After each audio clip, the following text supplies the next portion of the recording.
Del Rio, Texas,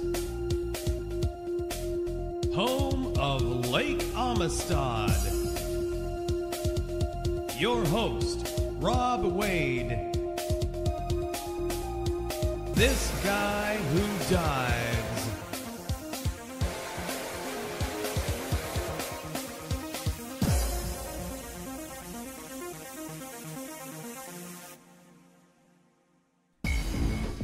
This episode of This Guy Who Dives recorded live Saturday, 2 April 2016, episode 159. Breathe, Penny, breathe.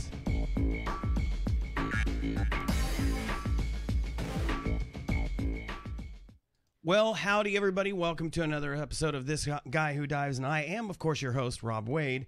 And we were out last week doing some last-minute preparations to get ready for our big Easter extravaganzas, etc., and also some other things going on around the casa and the town. And also we had a kind of a bittersweet week lined up. We had a friend of ours who we've known as part of the Air Force Base here for a number of years, and unfortunately her husband had developed brain cancer last year, and it was pretty fast moving, and he passed away, and so we had the funeral this week, and it was a wonderful ceremony in a beautiful place called the Grotto in San Antonio.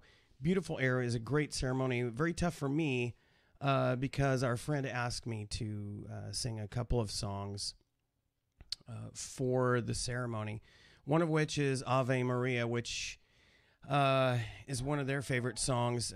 It's a tough song to sing when you're emotionally charged, and in the case of being at a funeral, that makes it really tough. And then there was another song I'd never heard before, Borrowed Angels by Kristen Chenoweth. We're fans of Kristen Chenoweth. She's a fantastic Christian performer. She's been in a number of plays. She was in Wicked, one of our favorite shows. And I'd never heard this particular song, but when I heard it, it just really got to me, and I was like, okay, I'm gonna have to work this song up for the ceremony. So I learned the music and worked out the chart and learned to sing the song. And you talk about tough.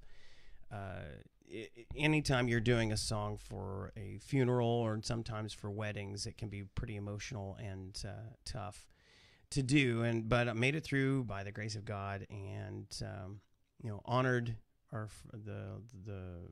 we honored our friend's life.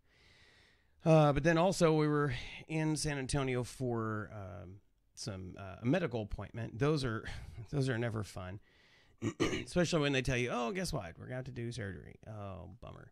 So, we made the most of the whole situation. I'll be honest with you, we hate going to San Antonio. The traffic is horrible. I just don't like being in San Antonio. There was a time when we would have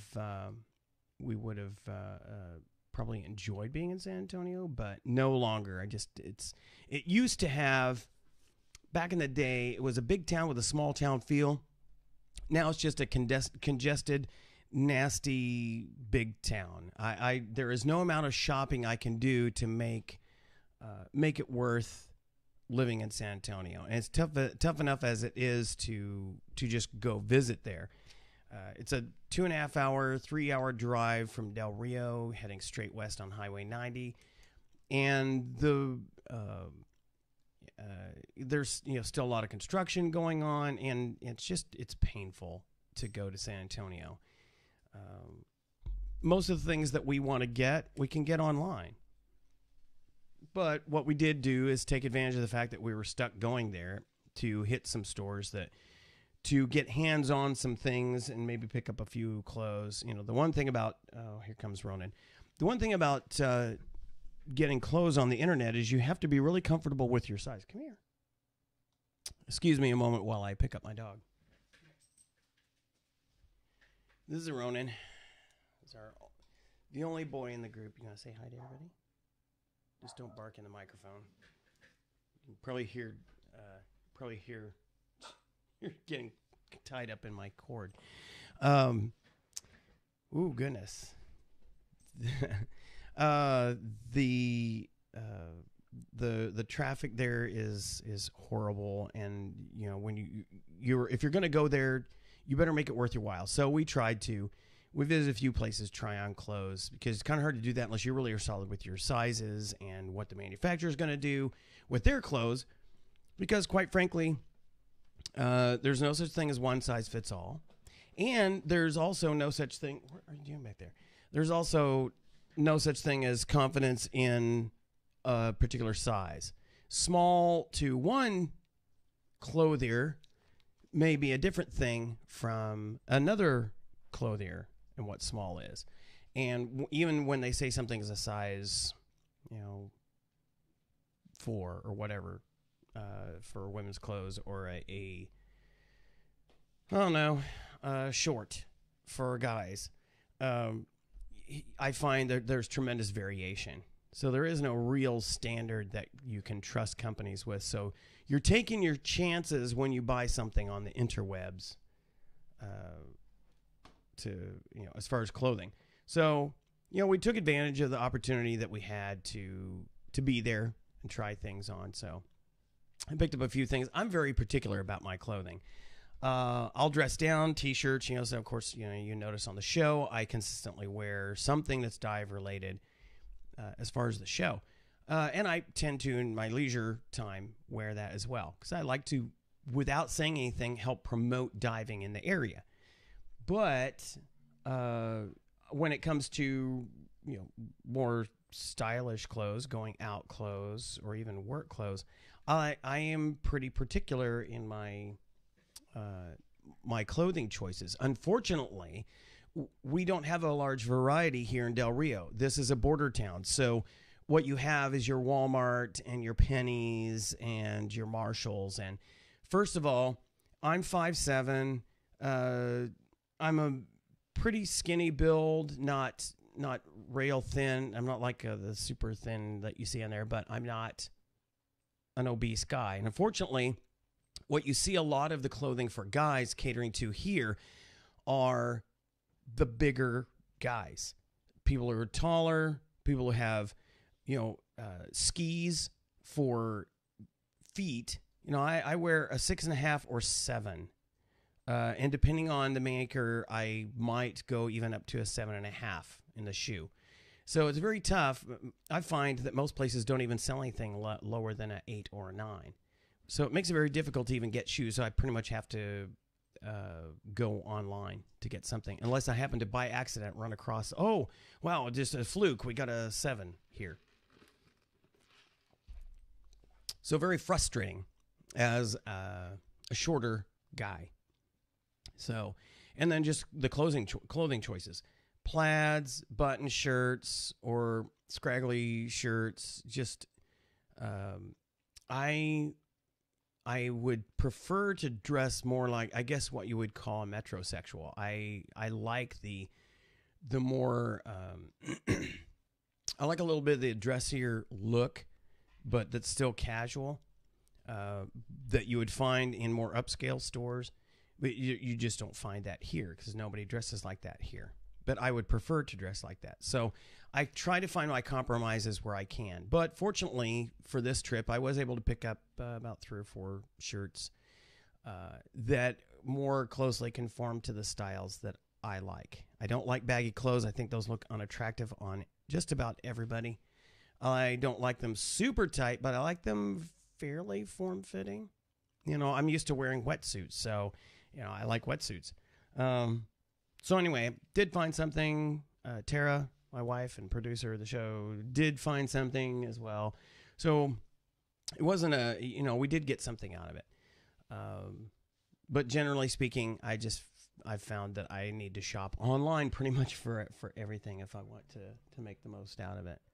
So, all right, the title of the episode today is Breathe, Penny Breathe, and I'm going to explain to you where I got that reference. If you are not a Lost in Space fan, you probably are not familiar with it. So let me clue you in on the clip to share with you what that's all about.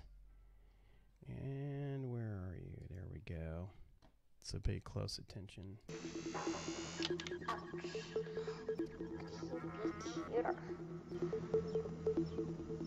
I don't think so. Breathe, Penny. Breathe. I love that reference.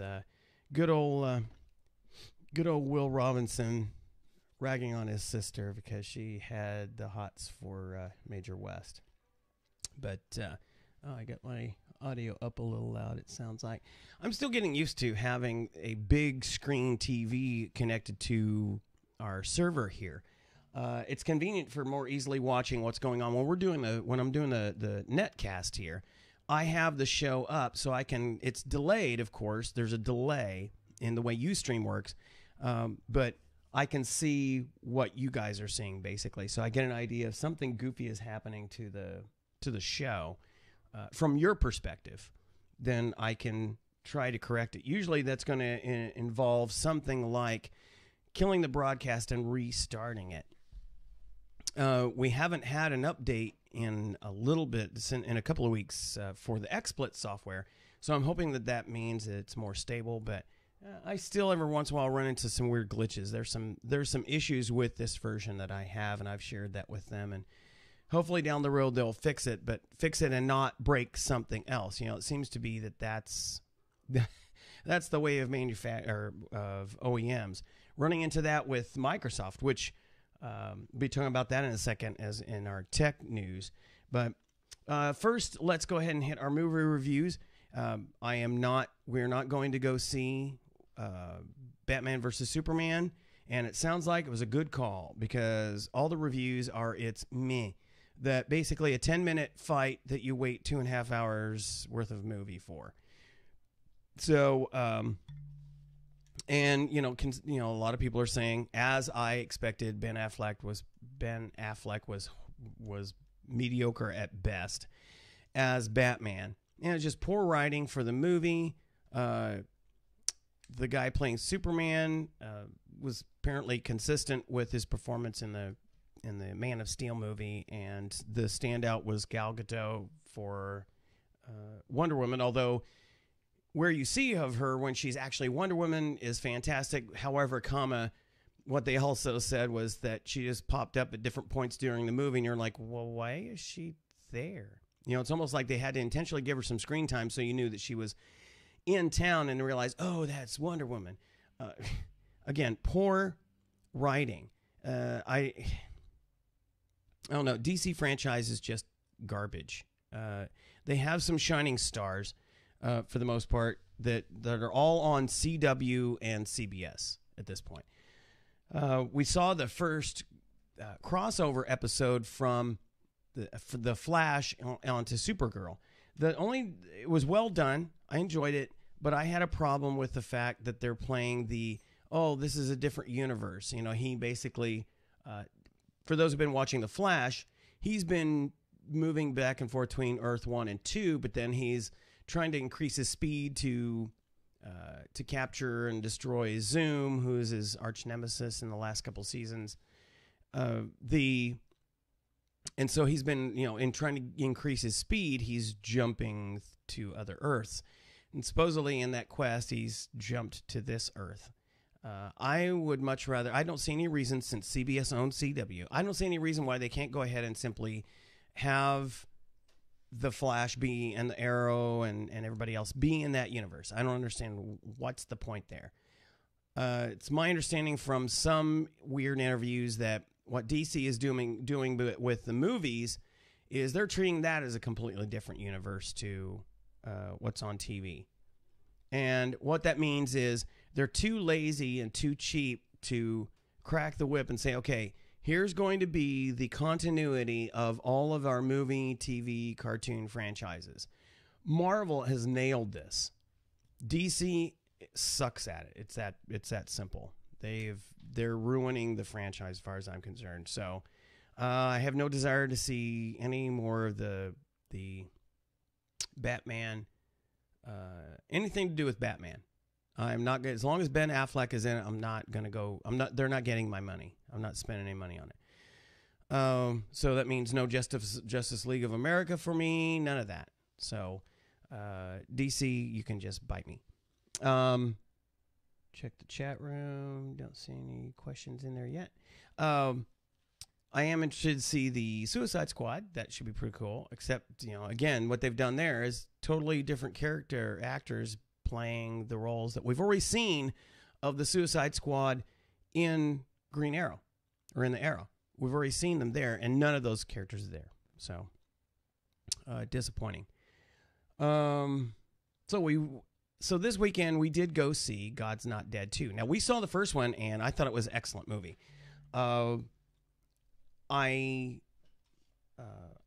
like the actors that they had chosen for the sequel, and the premise is timely because we're seeing more and more legal assaults on the Christian faith and its public exercise.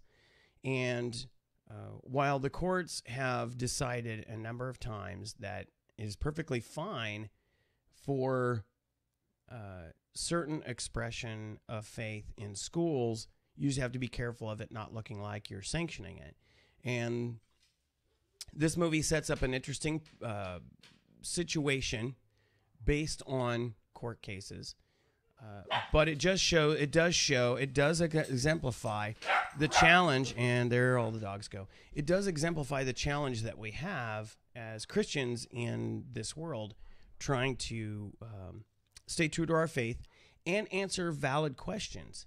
In the premise of this movie, the teacher, played by Melissa Joan Hart, was asked a point-blank question in the context of history. She was happened to be talking about Dr. Martin Luther King, and somebody asked her, "Well, it sounds like a similar thing to what Jesus said," or said, "Isn't this what Jesus said?" And so basically, she knew the scripture reference, so she brought the historical perspective on what the quote was, and it was direct answer to a question by a student. It wasn't that she was proselytizing or evangelizing. She simply answered the question. And some student decided, I don't like talking about God or Jesus in school. So texted his parents, and it started this whole big thing in a big court case. So it was a good movie. Kind of get your dander up, gonna get you if you're a Christian and you understand the what's the word I'm looking for? We're not quite to the persecution phase, but it's growing. Good grief, guys!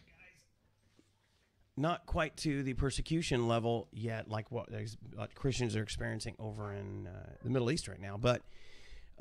Definitely, we're seeing a pretty widespread attack on Christianity in this country, and so it does get you riled up a little bit. Now, of course, it was a good audience too. They all reacted to stuff and cheers and boos and all that fun stuff. So. In comparison to the first movie, I think Tara and I both felt that this was actually a little bit better than the first one. And the first one was good. Kevin Sorbo did great job in there. It was a nice twist at the ending. There was not really a twist per se in this one, but it was a nice little setup. Kind of interesting familial stuff going on. Some nice characters brought forward from the previous movie, and you see their growth, where they're moving. So it was...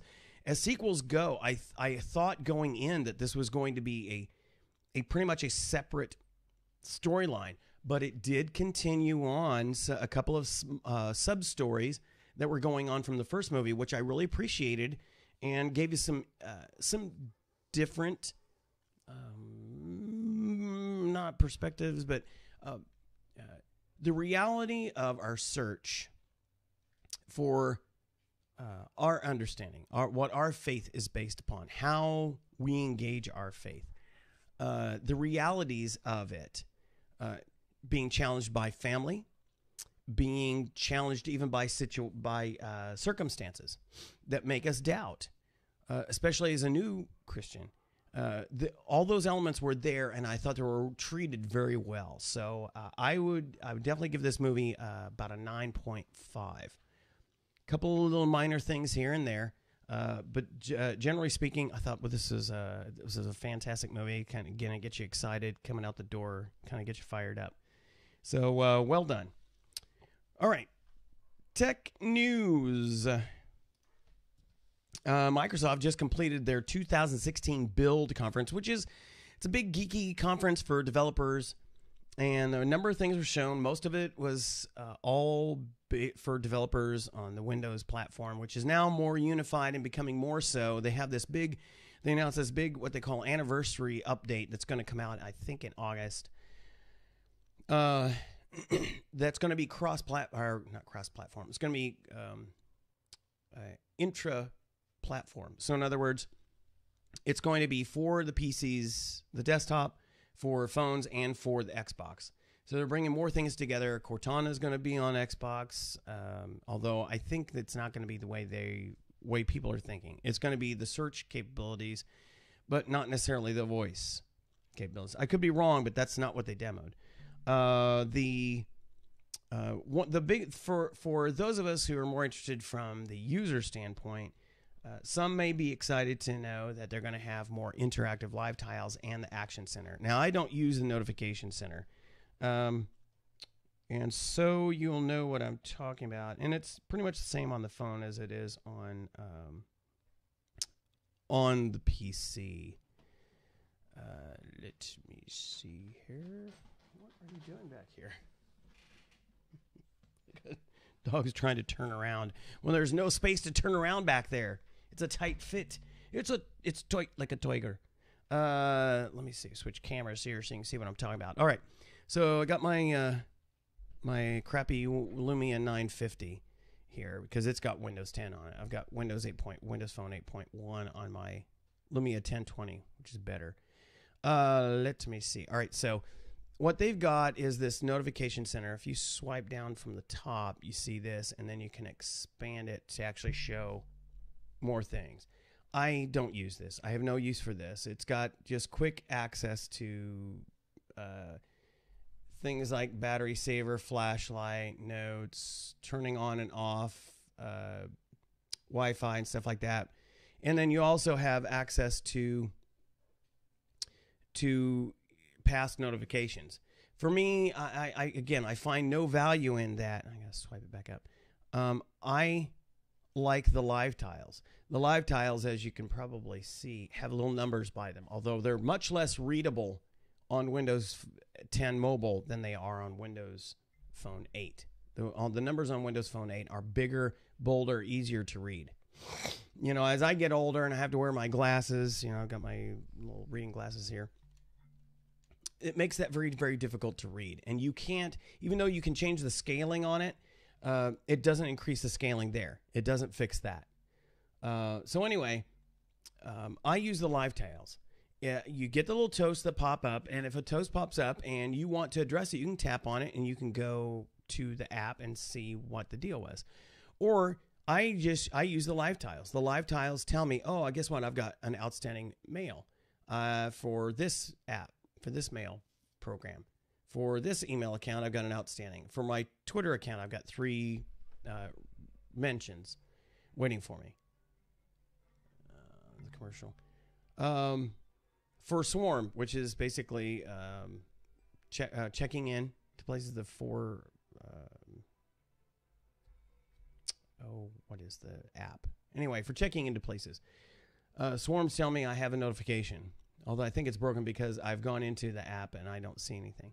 So anyway, I can go, if it, on Facebook, I've got 13 notifications. So if I've got something outstanding, I can go to the app and get the information. I'm not going to just go, I don't need to see a list of them waiting for me. And the same kind of thing is available now in Windows 10 for your desktop and is coming for the Xbox. I don't find it of any value to me. If I could stop that notification center from happening, I would. On both there and the desktop. It just gets in my way. It's just another annoyance. But they are making that more interactive. They're going to have like cards and things like that. Basically, they're making it more like Android is what they're doing. So basically, Windows is turning into Android is what it looks like to me. Now, one thing that I wanted, and this was the promise that I saw in Windows Phone when it first came out. I thought the live tiles are awesome. And so like if you're looking at my phone, you see my Photos app kind of cycles through recent photos. And if I was playing the Groove app, you would see whatever song is playing, you'd see the album art for the artist that's playing. Let's see. What was something else that was pretty cool? Oh, and the Store app, as there are new... it cycles through things of interest that you might be wanting to buy or download. The News app, same thing. The news, it flips through top stories kind of thing. And then if your weather app, it's flipping through different bits of detail about what was going on with your weather. I guess I can get rid of my Fandango pinned tile there. Bonk. And just checking something here that was not updating correctly. Great. So anyway, the live tiles are great. And what I thought was, this would be great if they would just develop it a little bit more to where it was more interactive. Right now it's kind of pushing you information, but it doesn't let you update anything or interact. So if you've got, for instance, let me flip down to, if I had an outstanding text message, it'd be kind of cool to be able to interact with the text message right there without having to actually go into the app. So if I go into the text app, then it brings me to there. What if I could interact with the latest text right there from the live tile? Whether it's on the phone or the PC or even on Xbox. That would be cool. However, now, so those are kinds of things that they're actually bringing to bear. The interactive capabilities of the tiles is going to be increased more with this anniversary update. They'll have grouping and subgroups and things like that, but it'll be much more interactive. They're also doing something with the toasts that pop up that they're interactive in some cases now, but they're adding more interactivity. But I'll be honest with you, I almost never interact with a toast that comes up. I notice it because I get a sound notification and I see it pop up across the top of the screen, and I look at it. Very rarely does it draw me to actually do something, but they're going to be making them more interactive. I want the information shown to me, but I have no desire to just like jump on the phone and do certain things. Just simply knowing that it's available to me from a live tile would be cool enough. So that's what's going on. So that was some of the things shown there. So that's supposedly August. Now, if you're in the Windows Insider program, then you can actually, we'll probably get to see this sooner rather than later, because we get a lot of these builds before they go public. But the official release of this anniversary update is supposed to be in August. I'm battling these headphones because my main headphones broke the attachment, and those were much more comfortable. These are not comfortable to use for me for an hour, so I'm gonna have to replace my headphones. But these are one of the guest headphones. Some people like them on the ear. Some people like them around the ear. I prefer them around the ear because these place a lot of pressure. These place a lot of pressure on the ears themselves, and because I have ear ring in, that makes it even more uncomfortable. So, yeah, frustrating. So anyway, and a little bit more tech news. Apple, I think people are starting to reach saturation with Apple. They released their big launch of the Apple SE, which is basically a smaller version. I think a little bit less power to something like that. Basically, I thought, didn't they learn the lesson from the 5C, which is the cheaper colorful version? This one kind of downscaled stuff, and literally nobody was lined up to get it. Literally nobody. Their flagship store on Fifth Avenue, no lines.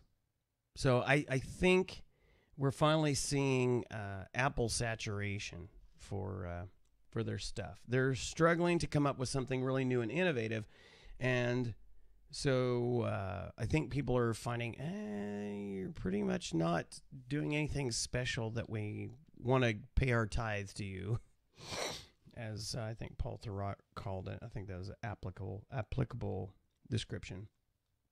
So basically, as far as in the context of Apple is concerned, I'm sure they sold a bunch, but as far as in the context of Apple's typical devout Trump supporter-like following, it was pretty much a dismal flop. All right, let me share with you a little bit about the conditions out at Lake Amistad right now. So let me get the slideshow up going here. So right now, temperatures they're warming up a little bit. They're in the upper 50s. Still got a ways to go, though, because we just haven't had enough really hot weather. We've had some hot days, even up to the 80s, which I love, but not. But at night, it's still been pretty chilly, down in the 40s and 50s. So it's not going to drive the lake temperatures up much. But you can tell it is having some effect because I've noticed algae is starting to wake up. These are some shots from Scuba Cove taken today. See if I can. There we go. Next, play. There we go. That's looking over at what we call the cliffs at Diablo East. So Scuba Cove kind of comes around and goes to that point where the cliffs are. The lake is actually up probably about 1.5 feet now. So you can see right now the water is up well above the bottom of the walkway. It has been kind of sitting right below it, but now it's above it, and you can see the dock is kind of pulled back up onto the shore a little bit. You can probably tell here, and I'm going to show you a couple other shots here. Visibility is maybe better than last week, but it still ain't great. It's probably about 10 feet, maybe 12 feet visibility right now. And as I was looking at it, I think I'm pretty sure that it's because the algae is starting to wake up. I need to get a dive in to check it out for sure, but as you can tell, it was pretty calm out there in the cove, although it was pretty breezy today. It's been breezy the last few days. Had some rain, etc. the day before, and I was kind of expecting today to be really nasty. But fortunately, it wasn't too bad. Like I said, a little bit breezy. Still a little bit on the chilly side. And what are you? Our foster dog, for some reason, is trying to dig into the... Quit digging on the tile. So she lays down. She's been a real stinker lately. So anyway, there's just some shots out at Lake Amistad, which looks great overall. And again, the lake is coming up. I would rather it drop a lot so Spurfield 454 was back open again, or come up a lot more so that... hello. Oh, that's funny. Why is that sideways? I bet I can't fix it.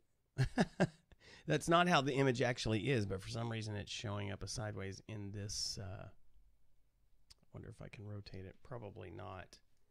That's kind of funny. To borrow the adage, this has never happened to me before. Yeah, I don't think I can fix it.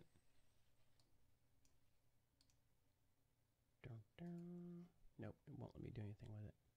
So anyway, but you can see that's a long walkway up. And if you look carefully, you can see the different color of the walkway.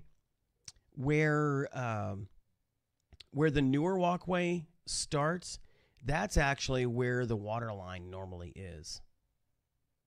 So you can see we got a long way to go before the lake is at its normal level.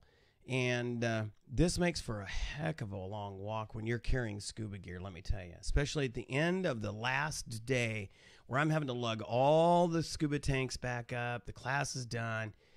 loading all the scuba tanks up and all the BCs and all the weights and everything. Just not my idea of a fun time, let me tell you. So, yeah, I would like to either drop a lot more so we go back to opening up Spur 454, which is a great place to hold classes and dive, or come up quite a bit so that so we get some of that long distance of the walk to be eaten up. But I'm not anticipating that happening.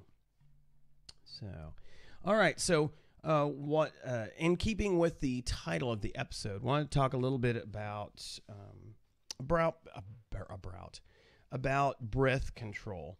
Now, one of the things that I often run into as a question from scuba diver, not scuba divers, but typically people who are interested in scuba diving, or at least curious because they see me in the gear, usually as I've popped up out of the lake or out at San Felipe Creek. One of the common questions I get is, how long can you stay down? And, of course, those of you who dive know that answer, there is no straight-up answer for that because so many things are variable as far as air consumption.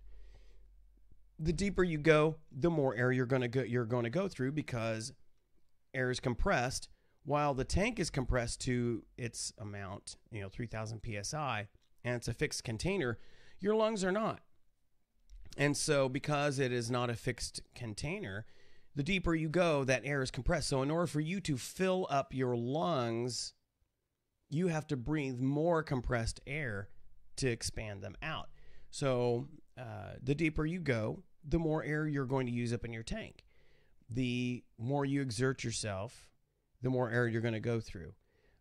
So for those who might be wondering how to things to consider to help improve your air consumption, because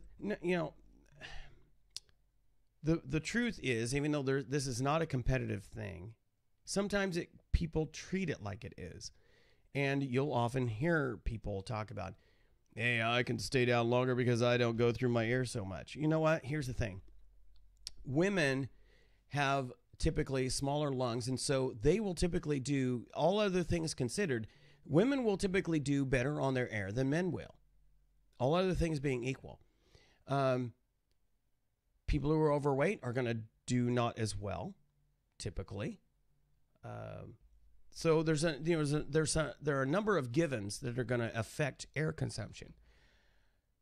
The bottom line is you want to have air to breathe, and you want to spend as much time down as possible. Even speaking within the confines of making sure that you don't exceed your saturation point, your nitrogen loading.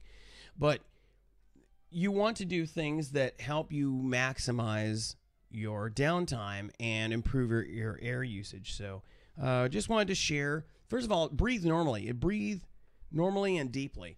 You actually are going to go through less air if you force yourself into a semi-starvation mode.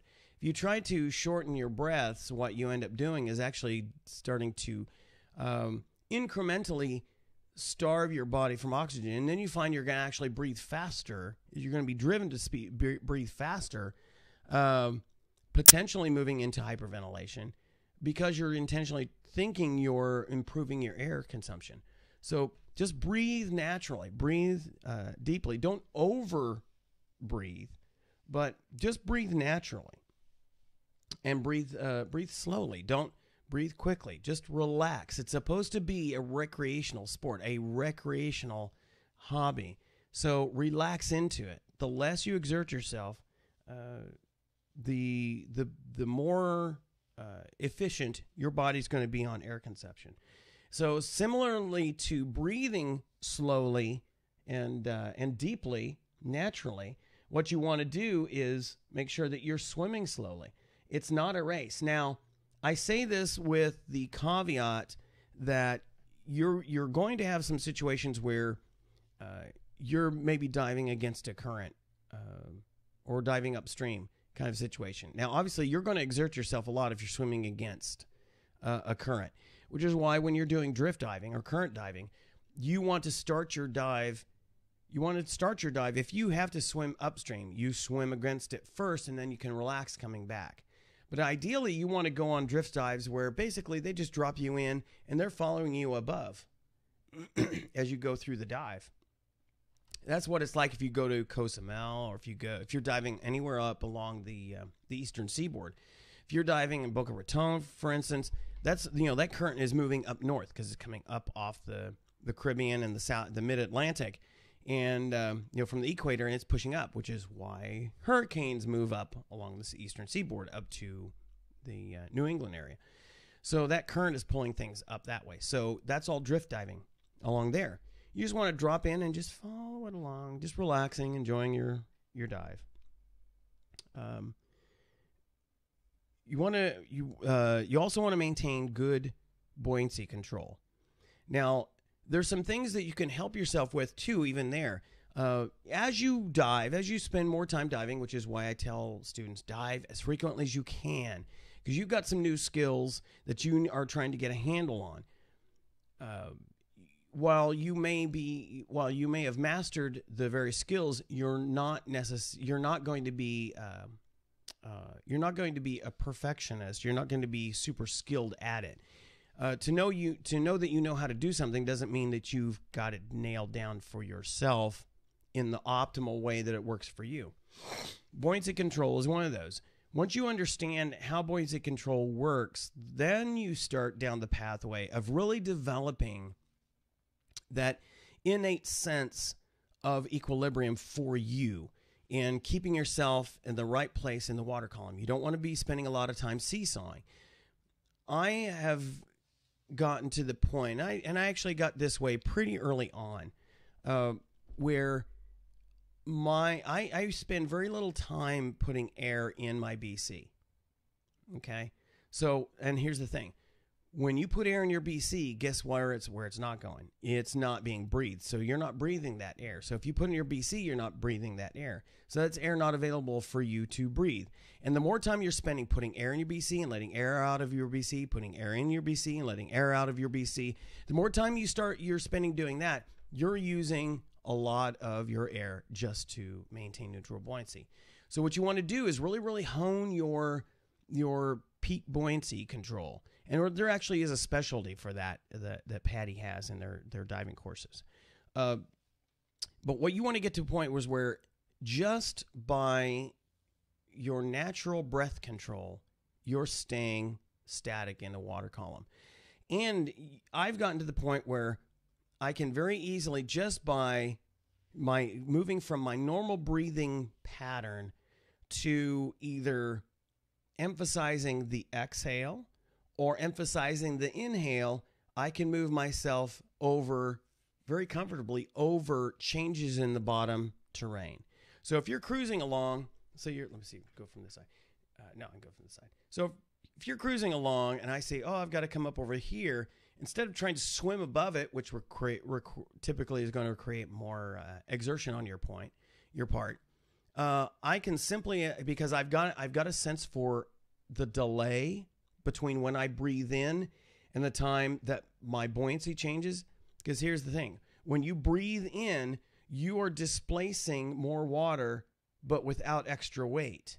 Okay? When you take a breath in, you're expanding your lungs, so you are displacing more physical water, but because it's air that you're filling your lungs with to expand them, you're not increasing your weight. So that's what makes you more buoyant. So as you take a breath, you start to come up. But for each person, there's a delay, and that delay is a little bit different for each person. You need to get to a point where you're so comfortable with your buoyancy control that when you take that breath, when you take that deeper breath, you know about how long before you start to rise. In contrast, the opposite thing happens when you exhale. As you exhale, you are now releasing air from your lungs and decreasing your displacement. And so as a result, you're going to drop in the water column, and there's a delay with that as well. So if you find that you're starting to move up higher, first thing you want to do is exhale quickly so you can see if you can arrest your ascent. Sometimes you may have started to ascend too quickly, and so no amount of exhale is going to help you. And you still have to breathe because you're not supposed to hold your breath. So you may find that you then also have to start letting air out of your BC. But if you get to the point where you have a sense for that rhythm for you, where you can breathe in and out and so the delay that I spoke of between when you inhale and you go up and you exhale and go down, if you got a rhythm, if you got a sense for that rhythm, your breathing can be constant, and so you always beat the delay. Okay? So as you inhale and there's a delay, and then you exhale just before it starts to pull you up, because now you've countered it by exhaling. And then by inhaling again, you counter just before it starts to drop you. So you get that sense. That's what you want to strive for, is that kind of control. And it's a very relaxed thing once you nail it, but that's that peak buoyancy. Now, the thing is, when you anticipate, if you get to a point where you can anticipate that you need to come up, then you can take a deeper breath that starts you up above, and then you exhale again, and just after you cross over that ridge, now you're back down to your normal depth. Now here's another hint for those who want to help reduce the amount of air that they waste in their BC. In your class, in your basic open water class, you learned how to orally inflate your BC, how to achieve neutral buoyancy underwater. Guess what? That you don't have to just do that when you're static on the bottom, even though that's what we teach. You can do that at any time, okay? So what I'm saying is, you can be cruising along, and if you realize as you're dropping, because as you drop, in order to maintain neutral buoyancy and not continue to sink, you have to add air to your BC to increase your displacement so that you stay neutral at whatever depth you're going. So deeper you go, you add air to your BC, okay? Guess what? You can use the oral inflator while you're swimming. Now, be careful, because if you try to exhale all the air in your lungs into the BC, you are going to come up. I don't care how deep you are. Because remember, as you go deeper and you breathe, you're breathing more air into your lungs just to fill them to its normal capacity, because that air is compressed and your lungs are compressed. So that means the deeper you go, the more air is actually in your lungs. So if you exhale that into your BC, if you exhale it all, I guarantee you're going to displace a lot more air and you're going to come up. So this is another thing that you should practice as part of your getting your buoyancy control and saving your air. Instead of wasting the air in your tank to go in your BC, why not exhale some of that air into your BC to counteract your negative buoyancy as you're dropping? So you're cruising along, and you're dropping down to, hey, we're going to go down to another 10 feet. All right. So you realize, okay, I need to add some air into my BC. Don't push the button and let air in from your power inflator. Just prepare. And again, never hold your breath. You take your breath, you'll take the regulator, hold it in your hand, push the other button for oral inflation, and exhale some of your air. And this takes practice to get an idea of how much air to exhale into your BC. But you can exhale some air into your BC and then exhale the rest of it. Put your regulator in your mouth, clear it, or save the rest of it for forcefully clearing your regulator. But now you've basically recycled your exhaled air into your BC. And so you save some air that way. So that's one of my helpful hints for you there. Also, learn how to kick properly. One of the things that I see quite often when I'm teaching the class is really, really bad kicking styles. The most common one I see is the bicycle kick. People have a tendency to how can I show this? Let me switch the cameras here. Is to do this. You see, it's like they're running in place, and they think that what they ends up looking like they're trying to do is push the water with the fins. Okay, which that doesn't help you. That gives you really no forward momentum at all. What you want to do is make sure your legs are fully extended. Now, you don't want to lock your knees, but they're fully extended, and so you're letting your glutes and your thighs do the work. And the fins, as they're extended, they're going to do this. Okay, and as they do that, that's what's propelling you. So if you go into bicycle kick, you're just trying to crawl through the water and your fins are not going to function properly. So make sure you're finning properly. Get somebody to film you, to videotape, or to record you if they got a GoPro or another underwater camera where they can see your motion. It's a great learning tool to see if you're finning correctly. Because if you're pushing, you're going to do a lot of exercise and not get a lot of motion out of it. Whereas if you are finning correctly with extended legs doing the scissor kick, then you're not going to exert a lot of energy for some really good motive power. Okay. Let's see. Oh yeah, tying in with the buoyancy control is lead control. Amateur divers tend to make one of two mistakes. They either don't put enough lead in, and so at the end of the dive, they find themselves, as the tank got lighter, coming up to the surface, struggling to stay down, or just having general buoyancy control problems. Or they have too much lead in, and they sink like a rock, and so they have to put so much air in their BC to counteract that lead that they don't get to breathe it. So make sure you get, you learned as part of the basic class how to do the buoyancy check, where you make sure with the lead in and holding a normal breath of air, you should be floating right about eye level. Keep that practice up. To always check your weight, the amount of weight that you've got in. Here's the thing to remember too. While you may have figured out how much lead you need when you're in class, that may not be the same lead that you need once you're diving. Because here's the thing. You were using whatever gear you were using for training. You were not necessarily, unless you were using your own gear, you weren't using the gear that you're renting from a dive operation or that maybe you purchased later. So any changes in your dive profile, the equipment that you're wearing, are going to change the dynamic of your lead requirement. So if you wore a 3mm shorty wetsuit during training and you're diving up in the upper Midwest, where you're going to be wearing a 7mm full, I guarantee you're going to need more lead. Or if you were diving if you took your class in the upper Midwest, where you're wearing a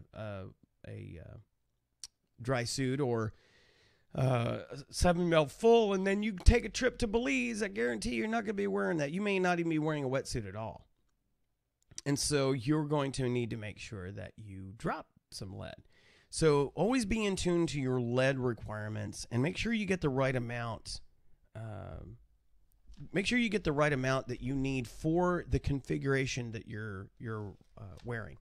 Now, another thing you can consider doing is diving more shallow. As I mentioned earlier, the deeper you go, the more air you go through. The shallower you are, the less air you go through. Now, even when you're diving with your buddy, let's say your buddy is more efficient on their air for whatever reasons, either because they've got their skills down, they've got their buoyancy control down, they're a smaller person, they're your spouse, your wife, and so they have lower lung capacity. Consider diving shallower than they do. So again, even a foot or two can make a huge amount of difference in the amount of air that you consume or that you use even in your BC. So if you're diving with your buddy, there's nothing that says you have to be right to their side. As long as you're both, communication, contact, very important with a dive buddy team. But you can simply stay like this configuration. You can take the lead. You can take the lead and be higher than them. So all they have to do is look up and they see you. Or if they're taking the lead, you can come up and you can be above them and behind. Either way, it's all maintaining that visual contact, that visual and the communication of knowing how you're going to dive in your profile. So that's a conversation when you're doing your pre-dive check. When you're discussing how you're going to dive, you can make those comments. Say, hey, I go through my air more. Or if, especially if you're diving with somebody for the first time, you're in a group dive. You can say, hey, I don't know how efficient you are in your air, but I kind of tend to go through mine. And since we're buddied up, what I think I'd like to do is so I can maximize that is whatever depth you're going to be, I'm going to be a foot or two above you. And if you want to take the lead, fine, I'll be above and behind you. And then you can just look back and make sure I'm there. And if I need anything, I'll wrap on my tank or whatever. Or It may be that your dive buddy is worse on their air, and they may want to take that position. So have that communication so they know what you're doing and why, and you'll have a much more enjoyable dive in the process. Now, another thing to consider, remember I mentioned that it's supposed to be a relaxing experience, but you can go through a lot of extra effort, even if let's say your finning is down, your buoyancy control is down, but you're still having a hard time with air consumption. It might be that you're like a big sail. You're like a big ram scoop. If you've got a number of things hanging off of you that reduce your streamlining, then you're creating more resistance as you move through the water. Even if you're going relaxed, in order to keep up with your buddy or the group, you may be using a lot more air simply because you've got things hanging off of you. So get streamlined. Don't have everything don't be a Christmas tree underwater. And then whatever you do have attached, make sure that it stays close to you and reduces your resistance as you move through the water. So look at the things that are connected to you. Buy retractors for things like, so if you have your console on your left, get a retractor so it keeps it close to your body. And then you can pull it out, look at it, see what it says, and then let go of it, and it goes back to close to your body. Your alternate air source. I've seen all sorts of configurations, everywhere from it dangling down below to looped around. It should be in the triangle between your collarbone and your rib cage, right? But there's even more, there's various ways that can be attached that do that. I prefer the necklace. I think I've shown that before. It's just basically a rubber tube that comes around. They have them in different circumferences, but basically it comes around about here. And it's got a little opening for you to stick the mouthpiece of your regulator through, your alternate. So the beauty is I can have the hose pulled right underneath me, and because I'm using more of it to come up here, so it keeps the hose more streamlined, and then it's hanging right here. So the advantage is I can immediately put that in my mouth right from here. Oh, sorry. Right from I don't even have to take it out of the necklace. I can just simply shove it in my mouth and have air, or I can simply yank it out and hand it to the person who needs the alternate air. But by keeping it right here, it's more streamlined because it's right here up against my body. Very efficient way to do it. I always keep a BC light. A couple of ways you could do that. You could always keep it in your BC pocket, or I have mine on a retractor, so it stays right here on my shoulder. And if I need to use it, I can pull it out, turn it on, shine my light, let go of it, and it comes right back to my body. So streamline your gear so that you're more efficient as you go through your dive experience. Now, one last thing that you could do that will help you out is to simply do that mental check. There's a lot of things to see on a typical dive, even when there's not great visibility. In fact, not great visibility can create an anxiety situation for some people that cause them to breathe faster. So a number of things can kick up your breathing as a result of either excitement of something to see, excitement because of something you're afraid of, whatever it is. A number of things in this environment can drive you to breathe less relaxed. So the idea is to do that mental check. Make sure you're calm. Kind of do a quick mental assessment. Am I okay? You definitely need to do this before you get in the water. You don't want to be going in to the water anxious. You can get in the water excited, but you don't want to be anxious about it. So, and somebody's probably coming down the street. So what you want to do is do that mental check, even during the dive. Is just make sure you're doing okay. Just think about, am I breathing relaxed? Am I kicking furiously, or am I comfortable? Am I stressing over anything? Am I feeling it difficult to, do I feel like my breathing is labored? Do I feel like I'm just on the verge of not having enough air? Examine where your mental state is in dealing with all of this. It can really make a difference. I tell my students, are you going to jump up here? Come here. Pardon me. While I add dogs to the continuum here. Are you coming up too? I only got room for one more. Running. All right. One of the things I constantly tell my students is a large percentage of the diving experience is psychological. if you are okay with what your body's doing and the skills that you're applying to a dive, to diving, then you're going to be okay. You're going to be able to keep in control of any situation that happens to you underwater. And so if something negative happens, your skills are there. You've been practicing them. You're mentally prepared, and you say, hey, no problem. I'm just going to breathe and address the situation. Work on the hierarchy of problems. It's psychological. Clearing your mask underwater. The actual act of clearing water out of your mask underwater is very, very simple, and it's very, very quick. Worst case, it takes 5 seconds to do. Your life is not going to change in 5 seconds, but psychologically, that can be very challenging for people, and they can freak out. They don't like water in their nose, or they get water in their eyes. If you're like me and you wear contacts, you can get a little concerned about that. I have popped a contact out underwater, but you adjust, you deal with it, and you press on. So doing that mental check as you go along is a really important aspect of making sure that you enjoy your dive and you can keep control of your air consumption. So staying calm is equally as important during the whole dive. All right. So hopefully those little tidbits of help will benefit you in your dive experience. Let me check the chat room here. Just got one anonymous person out there. So hopefully that's beneficial to you. You can always review that. And again, don't wait till your next dive to kind of practice some of these things. Find a pool and bring your gear, which is why you should have your own gear so you can do stuff whenever you want to.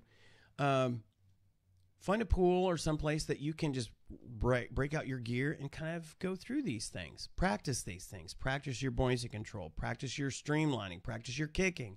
Practice your skills so that you're calm no matter what happens.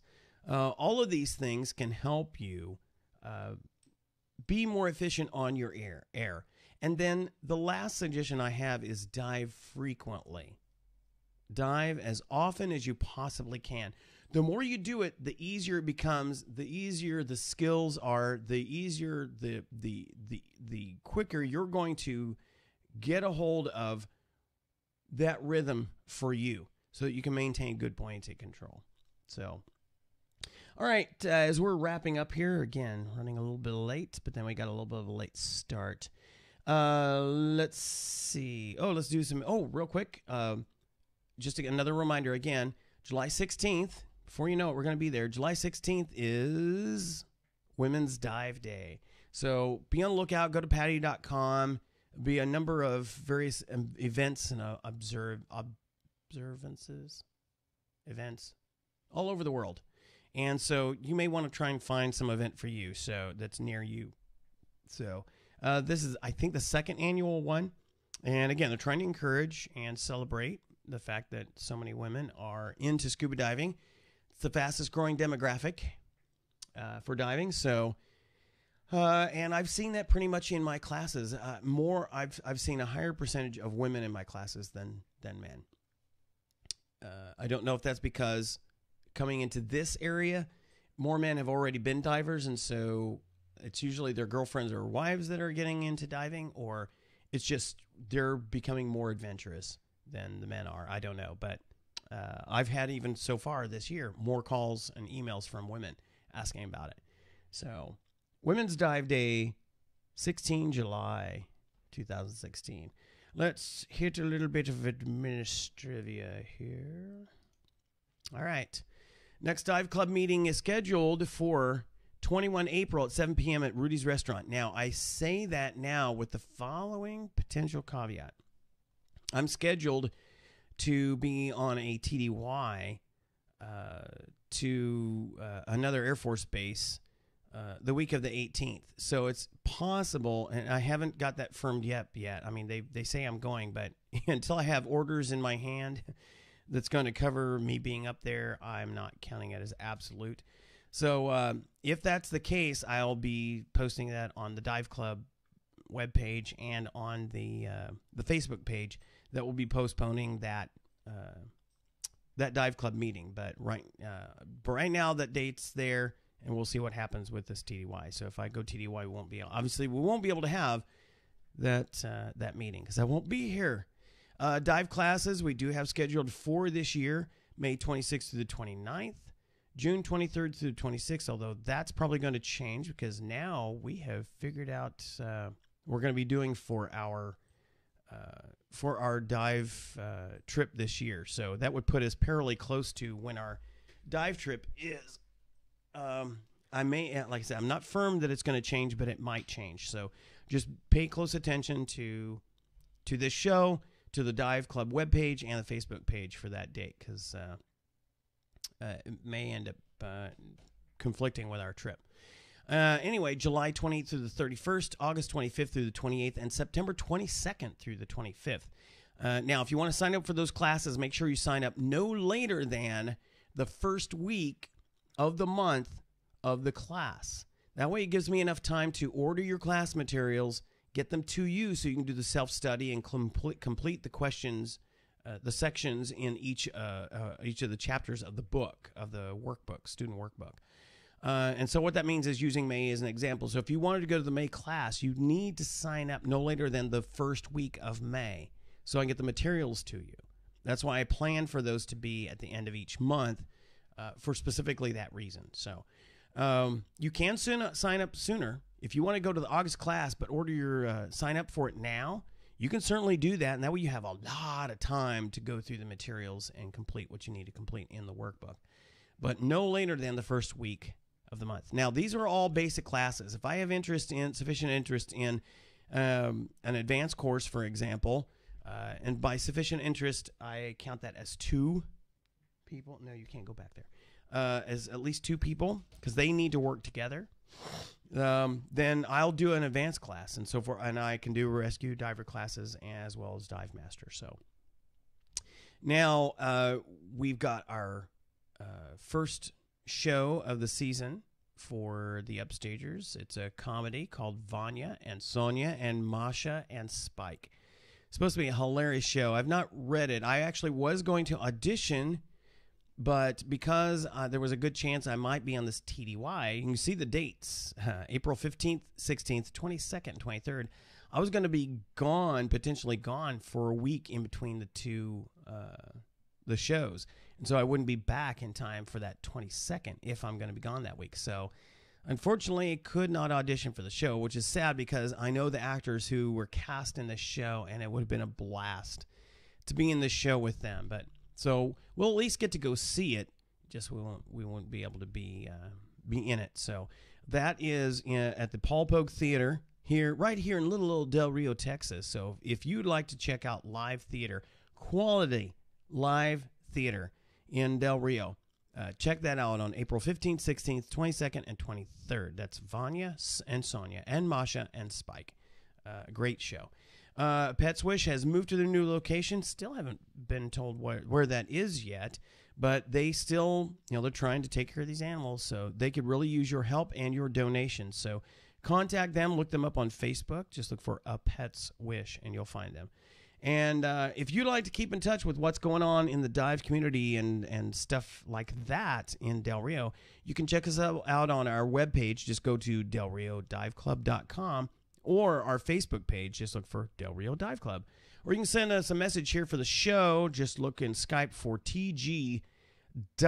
And, of course, if you'd like to send me an email, you can send it to robert.wade@setifox.net. Or you can follow me on Twitter. Just look for Robert CFP. Now, I warn you, this is political season. I'm a political animal, and so I'm very, very prolific. Very prolific on Twitter. So if you want to follow me there, you can. Just be prepared of what you're going to see there. But if you follow me, I will follow you. Unless you become obnoxious, in which case I won't. But so that's all we have for this week. We might be, and I'll post it on the page. We might not have an episode next weekend because we're the Christian band I'm in, Living Water Sound. We're getting ready for an annual gig in Brackettville, that a big event that they have with their Christian athletes there. we're looking forward to that. So it may be, because we'll be rehearsing in the afternoon, it may be that runs late in preparation for it.